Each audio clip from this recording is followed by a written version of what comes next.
Greetings, Facebook, YouTube. This your boy Terry the Teddy Bear Trucker. First time going live. I'm signing off from Oklahoma City, Oklahoma, doing the first stop of a 2-stop delivery, and hopefully after that I'll be heading back home for the new year. Was out on the road for Christmas delivering this load, but I just felt that I had to keep working, making some money, because there's been some recent changes and developments going on. Would like to let you guys know that I'm no longer a Landstar BCO. I decided to leave them, and not for any reason that y'all might be thinking of. Landstar is a great company. Hey, what's going on, Hamlet? Happy holidays, brother. It's my first time going live, man. So hopefully turns out okay. But yeah, I left Landstar recently and went over to Forward Freight Systems based out of Chicago. But like I was saying, Landstar is a good company.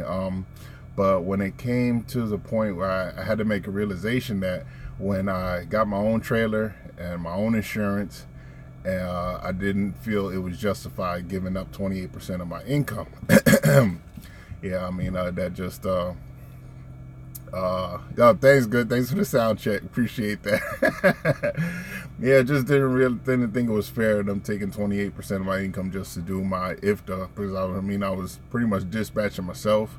So I was doing everything myself. So decided to go over to Forward Freight Systems, based off the recommendation of my boy Hamlet Dubois, who's over here as well, and signed on with them, and have been getting 80%. But unfortunately, even though I was making a bigger percentage on every load, I was now being dispatched, and unfortunately I don't what's going on, Big Rich? First time going live. Yeah, I was starting to get dispatched, and unfortunately they really didn't keep me moving the way I like to move. As you guys know, I like to do the long haul stuff, and there was a lot of gaps between dispatches, and then when I was getting dispatched, I was having to drive all night and sometimes drive beyond hours of service, on paper logs. And I can understand why so many truckers wanted to keep those paper logs, because, hey, what's up, Kurt Stone? Make good money with those paper logs, but it takes its toll on you, running them paper logs and whatnot. So I did that for a couple months now, and here we are. Here we are in the end of December, and talking to some buddies of mine, I decided to go ahead and get my own authority. So yeah, sorry, I lost my connection there. Hope everybody's still there. So yeah, I was saying I just decided to get my own authority, went onto the FMCSA website, did the whole process, went through interstate authority. Thanks, Big Rich. And also started the process. So I'm actually maybe about a week or so away from having my own authority, own MC numbers, DOT numbers, and hopefully the first week of the new year I will be rolling under my own flags. Saw a question on there. What was my highest week so far? Well, my highest week to date was here with Forward Freight. I did 2 loads from the Midwest to California to back east. Those 2 loads grossed me on, I think it was 92 to 9,600 gross for 1 week. That was the most I've ever made in a week on the road. And other than that, things are going pretty good. I decided to run Christmas. Hopefully after I deliver this load here in Oklahoma City, I'll be headed back east to hopefully spend New Year's with my friends and family, since I miss Christmas. But that's what's been going on. Like I said, decided to leave Landstar. Landstar is a great company. I have nothing bad to say about them. I like their system. It's not the click and go system that Schneider has, but in some ways it's much better, because you get to actually talk with agents and negotiate a little bit on some of the loads. But once I got that trailer and paying my own authority, I was like, well, what the heck am I giving them 28% for? So it's just notes in my mind that I'm keeping for now that I'm getting my own authority. When I start leasing on other owner operators and company drivers, start building Veterans Pride into a small carrier. These are all things that I remembered. Everything that happened over the course of the last year, man, it's just been a year. Is all things that I'm not gonna have happen in my company. You know, God willing. Want to get my drivers home on time, when they pay them well, and I'm not trying to get rich off the backs of other people. So you know, that's what's been going on. That's the latest. Been very, very busy, as you can imagine, trying to drive this truck, as well as set everything up and get all the necessary documents and legal stuff together. And it's just been very hectic, man. Captain of your own ship. Yeah, thanks, brother. Thanks, Big Rich. Kurt Storm says winning. Yeah, you live and learn. You live and learn, bro. That's true. Yeah, it is. It is hard to do from a truck, man. That it's a lot to do when we're wearing multiple hats and still trying to you know, drive this truck to make a living, keep everything moving forward. But I'm looking to start expanding next year, and hopefully within the next few months I'll start to either start leasing out other owner-operators that once I get an idea of how to do that, and also maybe company drivers, start expanding my fleet, man. Initially, I think I'm gonna hire people from the upstate New York area, so that smooth transition. I'm still researching benefits. Initially, I'm gonna have to pay my company guys, once I start hiring them, a little bit more than the average mega carrier, because I won't have benefits in the beginning.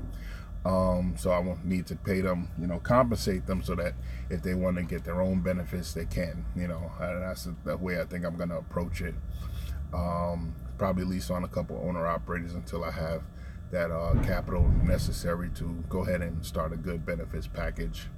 I met with a payroll and a paychecks retirement specialist, so I'm setting up the 401k now initially to start, while I work on the rest of the benefits, such as healthcare, you know, vision, dental.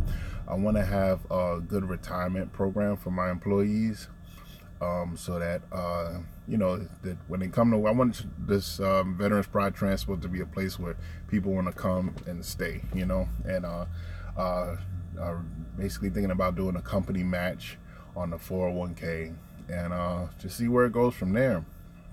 So still a lot of research I got to do, still a lot of paperwork I got to follow up on, and just taking it one day at a time.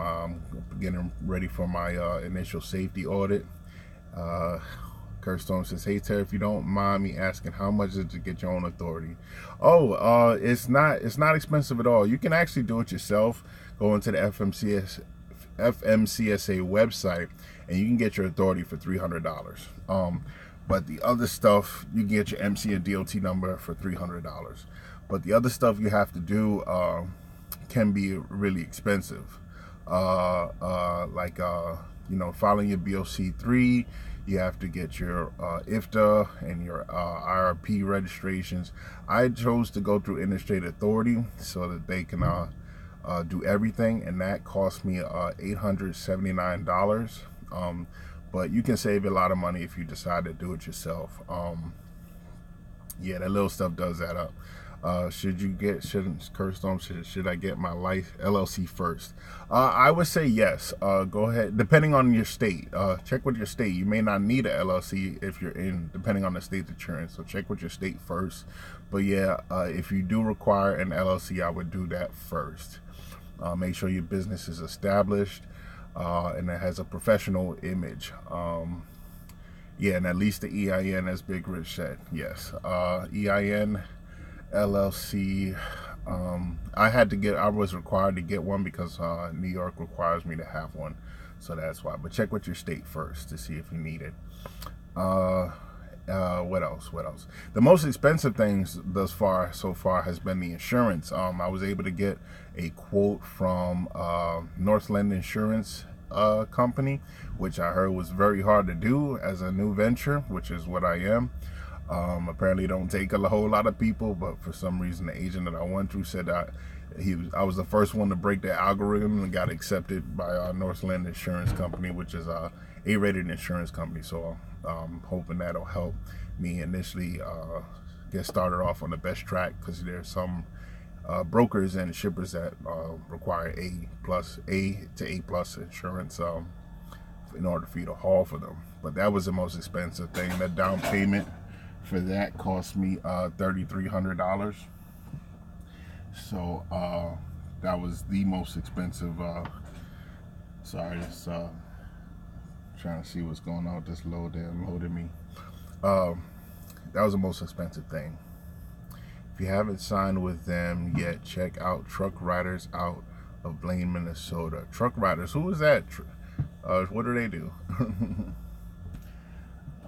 Okay, looks like I'm done getting unloaded at my first stop. So getting ready to roll. I will be back shortly, but just a quick update for you guys. First live video, and you know, leave your questions and comments. All right, thank you. Leave your questions and comments, and I will be sure to get back to you guys. So until next time, this is your boy Terry the Teddy Bear Trucker signing off.